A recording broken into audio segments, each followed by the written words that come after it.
नमस्कार, स्वागत है आप सभी का एमपी भारत में। मैं आपके साथ तो खुशबू खान। बुलेटिन की शुरुआत करेंगे, लेकिन एक नजर अब तक की हेडलाइंस पर।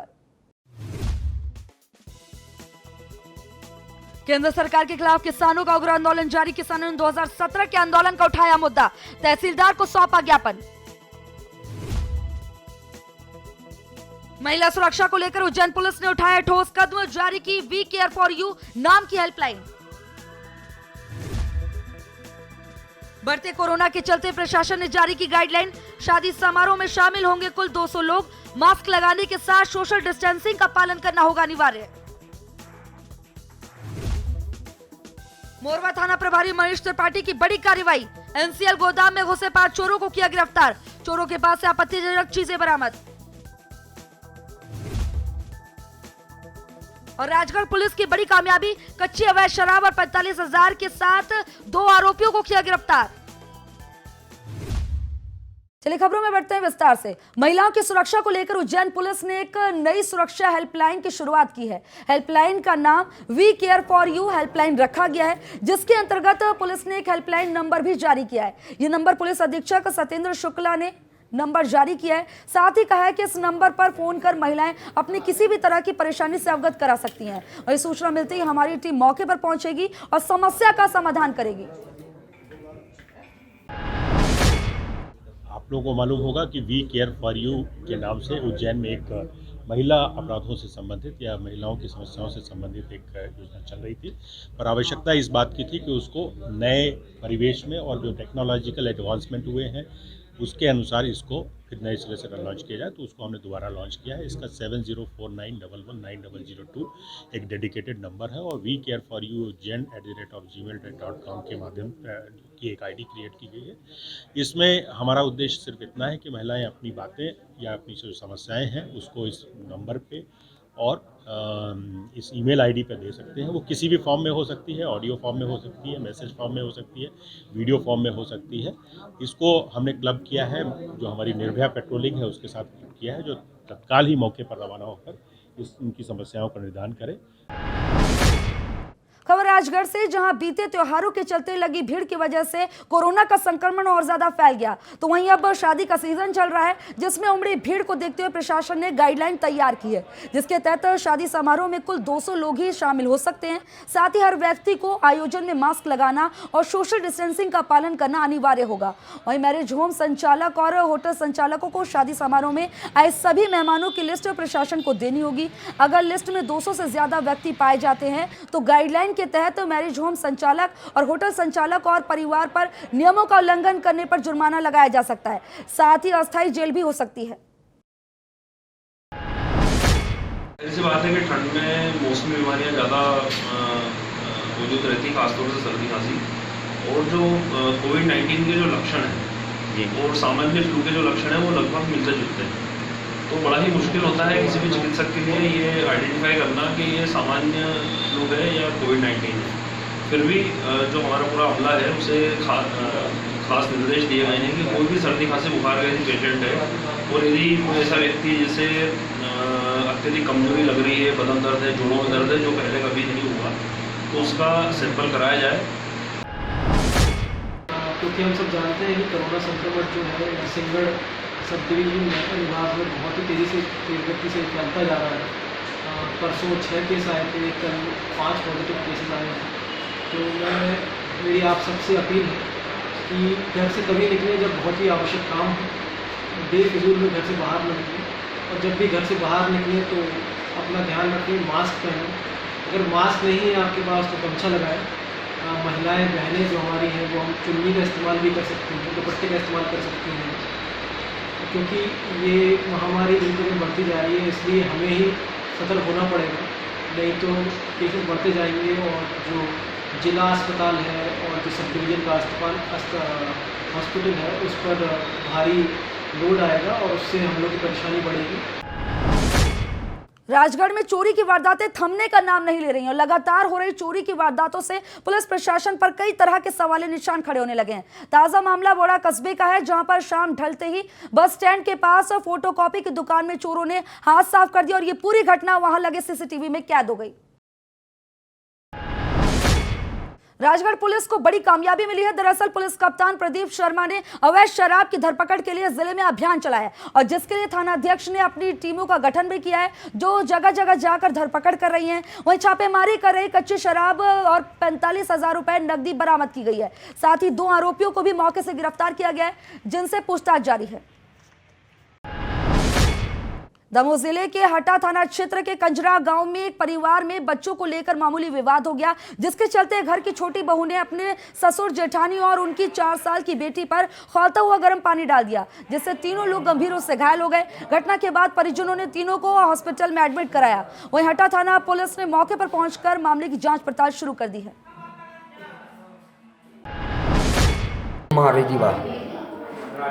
इसके बाद में हम लोग को बचाओ। सुबह 12 में हमारी बड़ी बहू गई बासन मांझ में, ऊने मांझ में उबलू पानी डाल दो, उबलू पानी डाल दो। फिर हम बच्चा चल जानी हमें सुबह लगा कि सांस कर अंदर की, तो हम बाहर बड़ी बना रहे थे और जैसे हमने बचा भी गए सुबह उन्हें हमारे ऊपर में लो। कितने लोग झुलस गए इसमें? इसमें 3 लोग। कौन कौन? नातन, हमारी बड़ी बहू और हम। खबर रांची बड़ा पत्थर से, जहां पर मुख्य सड़क पर शराब की दुकानें होने से स्थानीय महिलाएं असुरक्षित महसूस करती हैं। स्थानीय लोगों और महिलाओं का कहना है कि आए दिन अराजक तत्व महिलाओं और बच्चों के साथ छेड़छाड़ करते हैं, जिसकी शिकायत कई बार पुलिस प्रशासन से की गई है, लेकिन प्रशासन ने इनकी कोई सुध नहीं ली। इस मामले पर पहले भी महिलाओं ने आंदोलन कर शराब की दुकानों को बंद करने की मांग की थी, लेकिन अभी तक पुलिस प्रशासन द्वारा कोई ठोस कदम नहीं उठाया गया है। जो शराब की दुकान है यहाँ पर महिलाओं का आना जाना बहुत ही ज़्यादा संकोच भरा रहता है और यहाँ पे 6 बजे के बाद तो महिला आने में डर सा भी बना रहता है।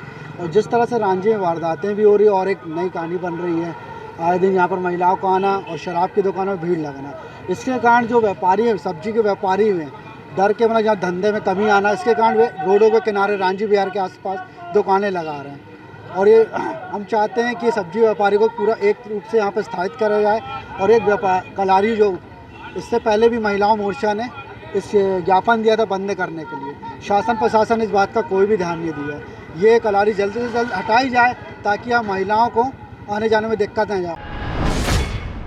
भिंड जिले के उप पंजीयकीय कार्यालय में अधिकारी अपनी मनमानी करते हैं और बिना पैसा लिए वो कोई भी काम नहीं करते, साथ ही पैसे नहीं देने पर कार्यालय के चक्कर लगवाते हैं। ऐसा एक मामला सामने आया जहां पर 15 दिन से चक्कर लगा रहे एडवोकेट सुभाष गुप्ता ने परेशान होकर मीडिया से अपनी आपबीती सुनाई।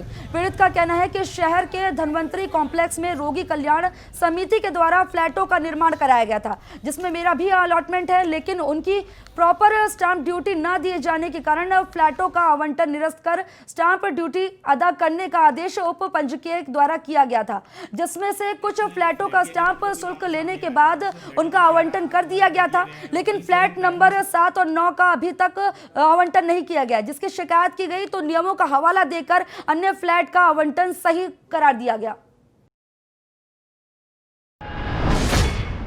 रोगी कल्याण समिति के जो फ्लैट हुए थे धनवंतरी कॉम्प्लेक्स में, वो अलर्ट हुए थे। जी सर। वो अलर्ट में प्रॉपर स्टाम्प ड्यूटी न होने के कारण वो इम्पाउंड कर दिए गए थे। जी सर। इसके बाद आदेश हुआ था, आदेश के कंप्लायंस में हमारे द्वारा स्टाम्प ड्यूटी लगा दी गई। जी। स्टाम्प ड्यूटी लगाने के बाद जैसे ही हम इनके पास आए वो रसीद लेके, तो उन्होंने आजकल करते रहे। फिर बोले जो 100 रुपये के स्टाम्प पे इसको टाइप करवाओ। आप लास्ट बार कब आए थे? मैं अभी आया था 3 दिन पहले आया था। जी। कितने दिन से लगभग परेशान कर रहे हैं आपको? ये इसको करीब 10 दिन हो गए।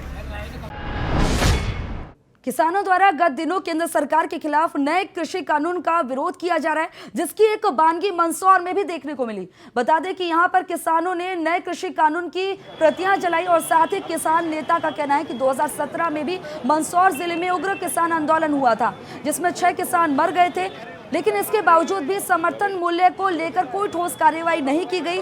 अभी स्थिति जस की तस बनी हुई है, जिसको लेकर पूरे देश भर में किसान एकजुट होकर कृषि कानून के विरोध में प्रदर्शन कर रहे हैं, जिसका समर्थन करते हुए मंदसौर के किसान नेता और किसानों ने तहसीलदार को ज्ञापन सौंपकर अपनी मांगों से अवगत कराया।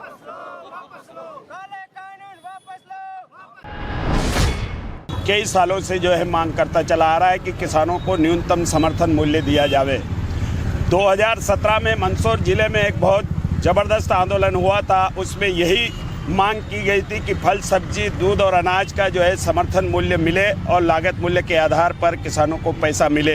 लेकिन इस मंदसौर जिले के 6 किसान शहीद हुए, लेकिन व्यवस्था जस की तस बनी हुई है, अभी तक कोई संशोधन नहीं हुआ है। उसी बात को लेकर के आज पूरे भारत देश में आग लगी हुई है और एमएसपी की बात को लेकर के जो है पूरा भारत देश आज जल रहा है। किसान जो है दर दर की ठोकरें खा रहा है और दिल्ली में बैठे हुए किसान ठंड से ठिठुर रहे हैं और कई किसान हमारे वहाँ पर दिल्ली में शहीद हो गए हैं। वहीं देश में बढ़ते कोरोना संक्रमण को देखते हुए कुछ राज्यों में रोको टोको अभियान चलाया गया, जिसके तहत दतिया कलेक्टर संजय कुमार ने एक महत्वपूर्ण भूमिका निभाई है। बता दें कि निरंतर बढ़ रहे कोरोना संक्रमित के मरीजों के आंकड़ों के अनुसार सभी राज्यों के संक्रमण की रोकथाम के लिए राज्य सरकारों के द्वारा निरंतर प्रयास किए जा रहे हैं, जिसमें जिला के कलेक्टरों के महत्वपूर्ण योगदान की भी सराहना की जा रही है। इसी बीच दतिया जिले के कलेक्टर संजय कुमार विगत दिन बाजार के चक्कर लगाकर लोगों को मास्क लगाने के लिए अपील कर रहे हैं। साथ ही लोगों को चेतावनी भी दी जा रही है कि कोई भी बिना मास्क के नजर आता है तो उस पर कार्रवाई की जाएगी।